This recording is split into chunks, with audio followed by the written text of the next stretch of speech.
حضرت حذیفہ بن الیمان جو بہت اہم ترین صحابی تھے منافقین کے نام کو جاننے کے سلسلے میں، ان کا بیان ہے کہ حضرت عمر ابن الخطاب پاس بیٹھے ہوئے تھے، ایک مرتبہ مجلس برپا تھی، تو انہوں نے پوچھا، یعنی حضرت عمر نے حضرت حذیفہ رضی اللہ عنہ سے پوچھا کہ بتاؤ تم نے کوئی حدیث ایسی سنی ہے جو فتنوں کے بارے میں اللہ کے رسول صلی اللہ علیہ وسلم نے بیان کیا ہے، جو حرف بحرف تمہیں یاد ہے؟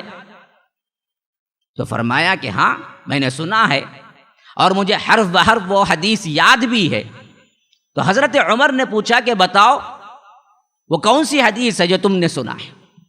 تو حضرت حذیفہ بیان کرتے ہیں کہ میں نے رسول اللہ صلی اللہ علیہ وسلم سے سنا، فتنۃ الرجل فی اہلہ و مالہ و نفسہ و ولدہ و جارہ یکفرها الصیام والصلاۃ والصدقہ امر بالمعروف نہی عن المنکر۔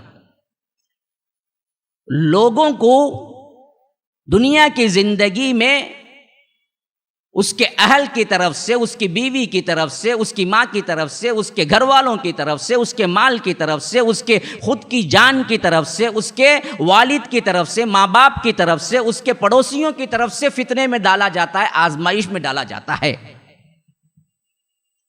اور اس کا کفارہ یہ ہے کہ نماز کو قائم رکھو، روزے کو قائم رکھو، صدقے کو قائم رکھو، امر بالمعروف کو قائم رکھو، نہی عن المنکر کو قائم رکھو۔ تو اس طرح کے آزمائشوں سے بچ بھی سکتے ہیں، اور یہ آزمائشیں اگر آئی تو اللہ تبارک و تعالی اس کو دور بھی کرتا ہے۔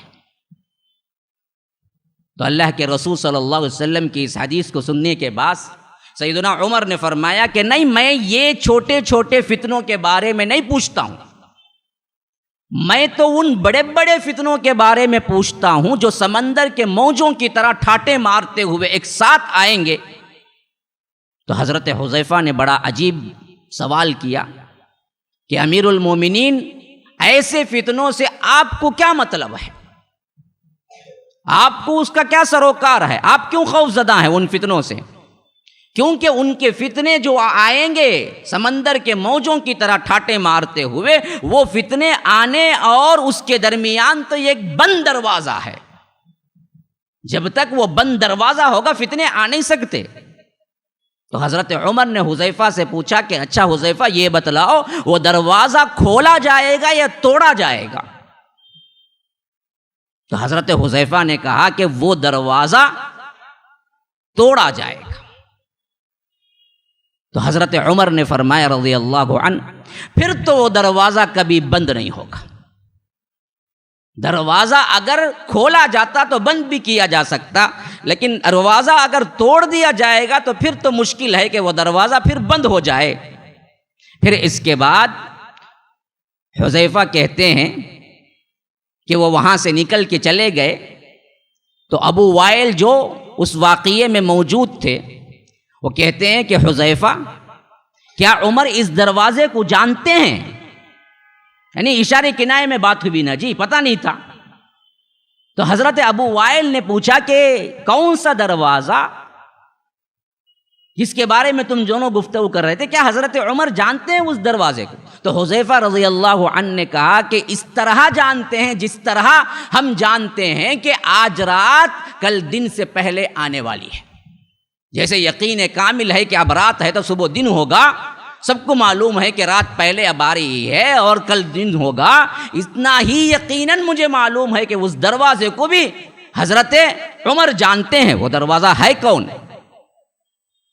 کیونکہ میں نے ان سے حدیث بیان کی تھی جو بالکل صحیح تھی، اٹکل پچو بات نہیں کی تھی میں تو وہ حدیث بیان کیا تھا جس میں اشارہ پورا موجود تھا دروازہ کون سا ہے۔ اس واسطے حضرت عمر جانتے ہیں وہ دروازہ کون ہے۔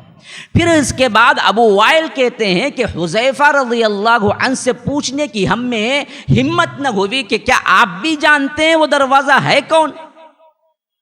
لیکن ہم نے کیا کیا کہ ان کے شاگرد جو تھے مسروق رحمہ اللہ، یہ کئی صحابہ سے علم حاصل کیے تھے، تابعی ہیں، تو وہ ان کے شاگرد جو تھے ان سے ہم نے کہلوا بھیجا کہ آپ ذرا پوچھ کے بتائیے کہ وہ دروازہ ہے کون جو حضرت عمر بھی جانتے ہیں، حذیفہ بھی جانتے ہیں، جو بند ہے اور یہ دروازہ رہنے تک فتنہ داخل نہیں ہوگا اسلام میں، ذرا پوچھ کے بتا دیجئے۔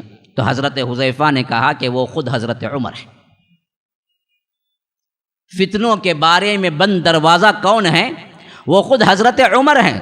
ہاں، یہ روایت صحیح بخاری کے اندر کتاب الفتن کے اندر آئی ہے، حدیث نمبر 7096 بخاری کے اندر، جس میں اللہ کے رسول صلی اللہ علیہ وسلم نے خود بتا دیا تھا کہ عمر جب تک زندہ رہیں گے فتنے امت میں داخل نہیں ہوں گے، اور یہ بند دروازہ ہے، یہ مضبوط ترین دروازہ ہے، اور یہ دروازہ توڑا جائے گا۔ اشارہ کیا ہے؟ شہید ہوں گے، کھولا نہیں جائے گا۔